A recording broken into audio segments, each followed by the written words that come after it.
Friends, આજે આપણે બનાવીશું ગાજરનો હલવો. એના માટે મેં 4 નંગ ગાજર લીધા છે અને વજનમાં જોઈએ તો 500 ગ્રામ જેટલા ગાજર છે. તો હવે બધા ગાજરને છોલી લઈશું.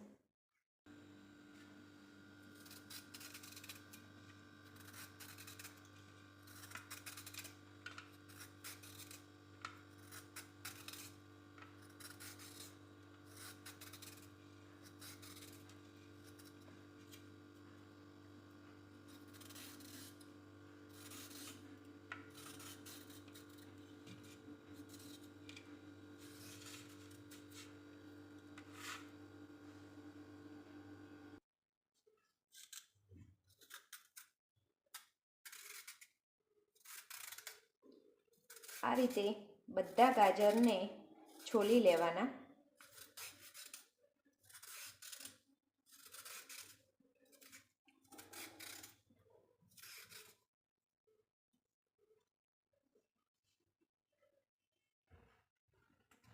આ રીતે મેં બધા ગાજરને છોલી લીધા છે. તો હવે એની પાછળ અને આગળનો ભાગ કટ કરી લઈશું.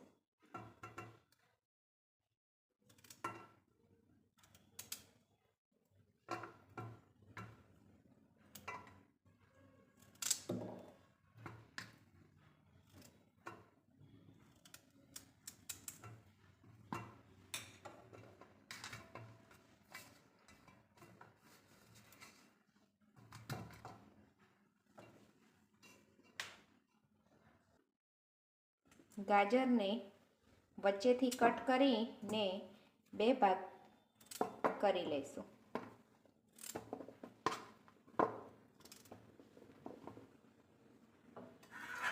હવે મેં આ રીતની છીણી લીધી છે.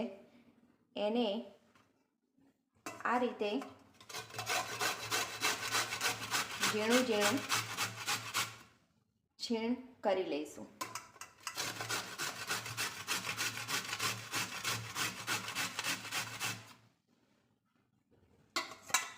આ જ રીતે બધા ગાજરને છીણીને તૈયાર કરી લઈએ. આ રીતે મેં બધા ગાજરને છીણી લીધા છે. તો હવે એને ઘીમાં શેકી લઈશું. ગાજરના છીણને શેકવા માટે મેં એક પેન લઈ લીધો છે. હવે એમાં એડ કરીશું 1 ચમચી ઘી. ઘી પીગળે એટલે એમાં એડ કરીશું છીણ. ઘી પીગળી ગયું છે તો હવે એમાં એડ કરીશું ગાજરનું છીણ.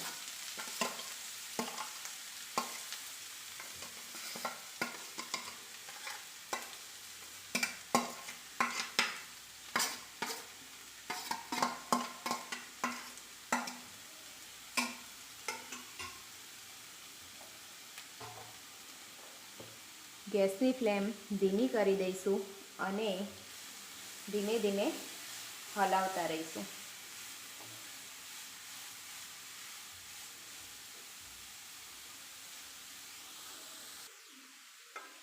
આ રીતે ધીમે ધીમે હલાવતા જઈને શેકી લેવાનું.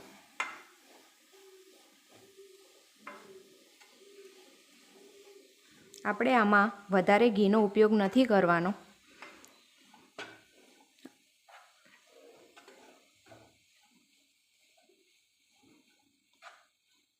ગાજર શેકાય છે ત્યાં સુધી આપણે દૂધને ગરમ કરી લઈએ. આપણે 500 ગ્રામ ગાજર લીધા છે તો એમાં એડ કરવા માટે 500 ગ્રામ બફેલો દૂધ ફૂલ ફેટવાળું મેં લીધું છે. તો એને ગરમ થવા દઈશું. ત્યાં સુધી ગાજરને થોડા શેકી લઈએ. તો અહીં દૂધ ગરમ થઈ ગયું છે. તો ચેક કરી લઈએ. ગાજર પણ શેકાઈને તૈયાર થઈ ગયા છે. જો ફ્રેન્ડ્સ, ગાજર પણ ઘીમાં આપણે શેકી લીધા છે. તો હવે એમાં એડ કરીશું ગરમ દૂધ.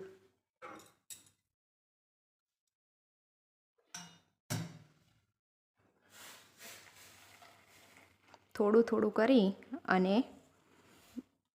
બધું દૂધ ઉમેરી દઈશું.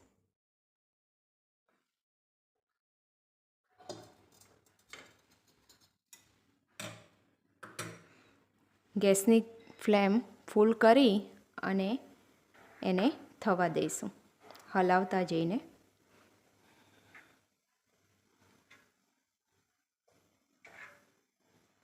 આપણે જેટલા ગાજર લીધા હતા એ જ પ્રમાણમાં આપણે દૂધ લીધું છે.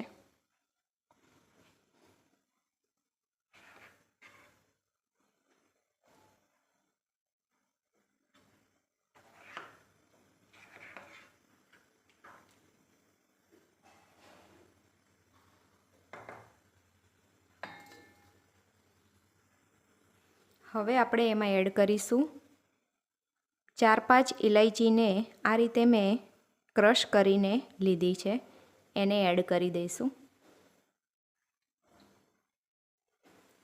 ને આ રીતે ધીમે ધીમે હલાવતા જઈશું.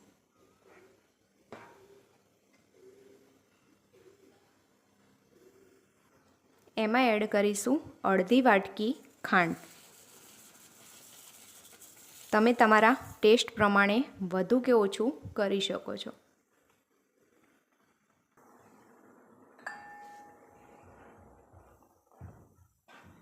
આ રીતે હલાવતા હલાવતા સાઈડમાં જે માવો ચોંટ્યો હોય એને પણ અંદર કરતા રહેવાનું.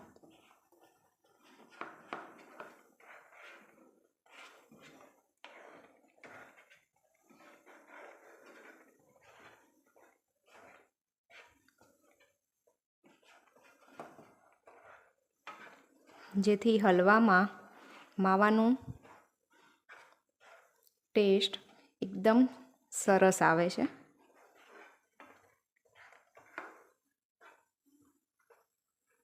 હવે લગભગ બધું દૂધ બળી જવા આવ્યું છે.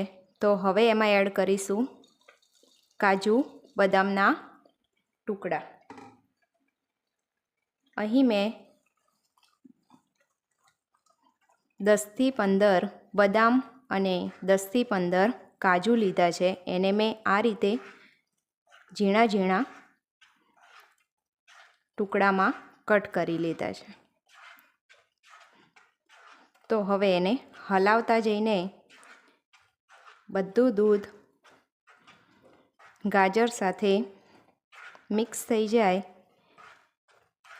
એ રીતે ફૂલ ગેસ રાખીને એને થવા દેવાનું. તો સરસ મજાનો ગાજરનો હલવો તૈયાર થઈ ગયો છે. તો એને સર્વિંગ બાઉલમાં સર્વ કરી લઈએ.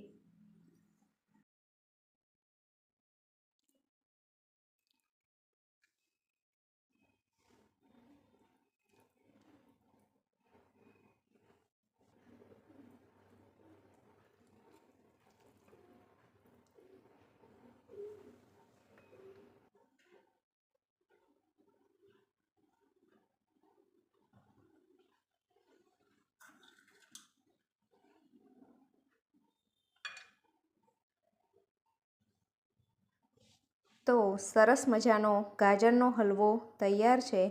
તો તમને પણ મારી આ રેસીપી ગમી હોય તો મારી ચેનલને લાઇક, શેર અને સબસ્ક્રાઈબ કરવાનું ના ભૂલતા.